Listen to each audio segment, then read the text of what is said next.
किसान भाइयों राम राम। राजीव किसान की राम राम आपने।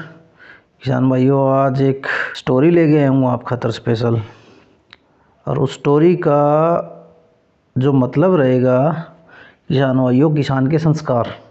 आप ये बोल सकते हो किसान के संस्कार। तो 25-30 साल पहले किसान के संस्कार कैसे होते थे, आपको ये डिफरेंस आज के किसान में और 25-30 साल पहले किसानों के जो संस्कार थे उनके बीच में मैं थोड़ा डिफरेंस दिखाना चाहता हूँ। किसान आज भी अच्छे हैं, पहले भी अच्छे थे, लेकिन थोड़ा सा माइनर सा डिफरेंस आ चुका है। तो किसान भाइयों आप इसके ऊपर डिस्कस करांगे। तो बिना टाइम गवाए हुए किसान भाइयों इस स्टोरी को सुनो। तो पहले क्या होता था किसान भाइयों, जब किसान हल चलाता था उस टाइम कोई भी बैल गोबर या मूत्र करने की जो स्थिति में होता था किसान भाइयों, किसान कुछ देर के लिए हल चलाना बंद कर देता था। तब तक जब तक बैल मल मूत्र अच्छे से नहीं कर लेता है तब तक वो बैल नहीं चलाता था, तब तक बैल को आराम से खड़े रखता था वो। ये आम चलन होता था किसान भाइयों, पहले आम चलन होता था ये। यानी कि पूरा पूरा बैल की तरफ ध्यान दिया जाता था कि अगर इसने मल मूत्र गोबर सही से कर लिया है फिर आगे बढ़ेगा, इतना हल को रोक के रखता था वो। ठीक है, जीवों के प्रति यह गहरी संवेदना उनके महान पुरखों में होती थी। यानी कि पहले वाले किसान होते थे, जीवों के प्रति इतनी संवेदना होती थी कि जन्मजात से ही होती थी उनको ये संवेदना। उनको मतलब संस्कार दिए जाते थे किसान भाइयों उनको, जिन्हें आजकल हम अशिक्षित समझते हैं या कहते हैं। यानी कि जिन्हें हम आजकल अशिक्षित कहते हैं या समझते हैं, जो पहले किसान के बारे में सोचते थे। यानी कि आज की पीढ़ी पहले वाले किसान भाइयों को क्या समझती थी, अशिक्षित समझती थी। तो अशिक्षित वो नहीं थे, आज के लोग हैं। सीधी सी बात बताऊं, आज के लोग हैं अशिक्षित, जिनके अंदर इतना संस्कार नहीं है।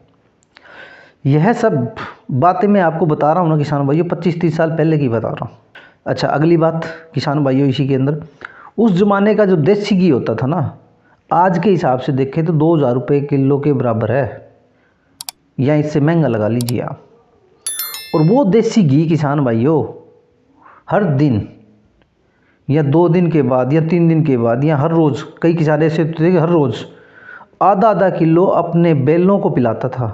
एक चीज़ और सुन लो किसान भाइयों, जो खेतों के अंदर जो टिटोड़ी बोलते हैं उसको, टटीरी बोलते हैं उसको किसान भाइयों, एक पक्षी होता है जो अपने अंडे खुले खेत में देती है।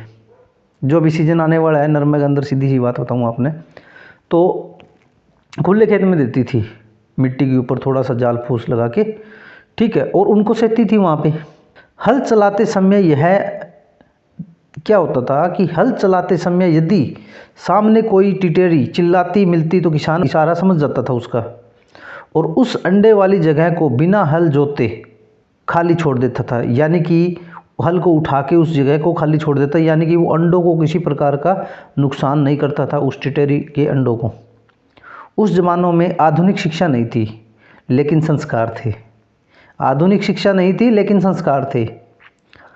सब आस्तिक थे, कोई नास्तिक नहीं था उस टाइम।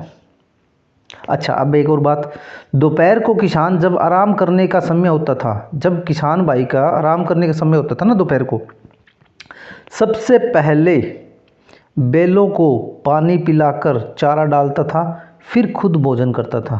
कितने बड़े संस्कार थे। यानी कि अपने बैलों की पहले देखभाल करता था, पानी पिलाता था, उनको चारा डालता था, फिर वो खाना खाने के लिए बैठता था खुद। एक ये सामान्य नियम मान लीजिए, वहाँ का प्रचलन था उस टाइम का, एक सामान्य नियम भी कह सकते हो इस चीज़ को। बैल जब बूढ़ा हो जाता था तो उसे किसान भाई कसाईयों को बेचना शर्म महसूस करते थे। यानी कि आज के टाइम में तो ये लगा लो कि कोई बूढ़ा हो जाए या फिर कोई किसी की टांग टूट जाए, कुछ हो जाए, तो क्या होता है कि कसाई ने दे दे, वह बाढ़ ले भाई तेरे बाढ़ जाए तो। लेकिन पहले वाले ऐसे नहीं करते थे भाई, शर्म महसूस करते थे, भाई इसने मेरे लिए सारी उम्र काम किया है तो इसको मैं कसाई को कैसे दे दूँ। उसकी सेवा करता था किसान पहले, जब तक वो अपने प्राण त्याग ना कर देता तब तक किसान उसकी सेवा करता था। बूढ़ा बैल कई सालों तक खाली बैठा चारा खाता रहता था। भाई अगर बूढ़ा हो गया तो उसने खेत में थोड़ी जोतेंगे, वो घर पे ही रहता था, चारा खाता था। मरने तक किसान भाई उसकी सेवा करती थी। उस ज़माने के अशिक्षित किसान का मानवीय तर्क था कि इतने सालों तक इसकी माँ का दूध पिया, यानी कि गाय का दूध पिया, और इसकी कमाई खाई, यानी कि बैल ने उनके खेत में हल जोता, अब बुढ़ापे में उसको कैसे छोड़ दें भाई। ये कितनी अच्छी सोच थी किसान भाइयों। कैसे कसाईयों को दे दें काटने के लिए भाई। ये महान विचार होते थे पहले किसानों के। जब बैल मर जाता तो किसान फपक फपक के रोता था और उन बहरी दोपहरियों को याद करता था। उसका यह वफादार मित्र हर कष्ट में उसके साथ था, यानी कि उसका यह वफादार मित्र हर कष्ट में उसके साथ होता था। आज वो मेरे पास नहीं रहा। माता पिता को रोता देख किसान के बच्चे भी अपने बूढ़े बैल की मौत पर रोने लगते थे। यानी कि जब बूढ़ा बैल मर जाता था तो माता पिता तो जो उसके मालिक थे, किसान था, वो तो रोते ही रोते थे, लेकिन उसके छोटे छोटे बच्चे थे, वो भी अपने माता पिता को देख के रोता था बैल के लिए। पूरा जीवन काल तक बैल अपने स्वामी किसान की मुख भाषा को समझता था। ये अच्छी बात थी उस टाइम, और आज भी है कई जगह तो, कि यानी कि बैल है वो बातों को समझता था कि इस साइड चलना है, इस साइड चलना है, रुकना है, चलना है, शुरू करना है, इधर जाना है, उधर जाना है, सब समझता था कि वो किसान क्या कहना चाहता है अपने बैल को। तो बैल भी कितने ईमानदार होते थे, कितने समझदार होते थे। वह पुराना भारत इतना शिक्षित और धनाढ्य था, यानी कि पुराने भारत के अंदर इतने शिक्षित लोग थे, इतने ईमानदार लोग थे, इतने धन्य लोग थे कि अपने जीवन व्यवहार में ही जीवन रस खोज लेते थे। यानी कि अमीरी ज़्यादा नहीं समझते थे, वो एक व्यवहार को ज़्यादा अमीरी समझते थे। यानी कि अगर मेरा व्यवहार अच्छा है तो मैं धनवान हूँ। पहले किसान ऐसे सोचते थे। वह करोड़ों वर्ष पुरानी संस्कृति वाला वैभवशाली भारत था, यानी कि वह करोड़ों साल पुराना भारत एक संस्कृति वाला वैभवशाली भारत था। वह सचमुच अतुल्य भारत था। भारत का किसान बहुत ज़्यादा ईमानदार था, समझदार था और शिक्षित भी था आज की तुलना में करें तो किसान भाइयों, ये स्टोरी आपको कैसी लगी मुझे ज़रूर बताइए। ऐसी स्टोरी किसान भाइयों मैं ज़रूर लेके आऊँगा आपके लिए।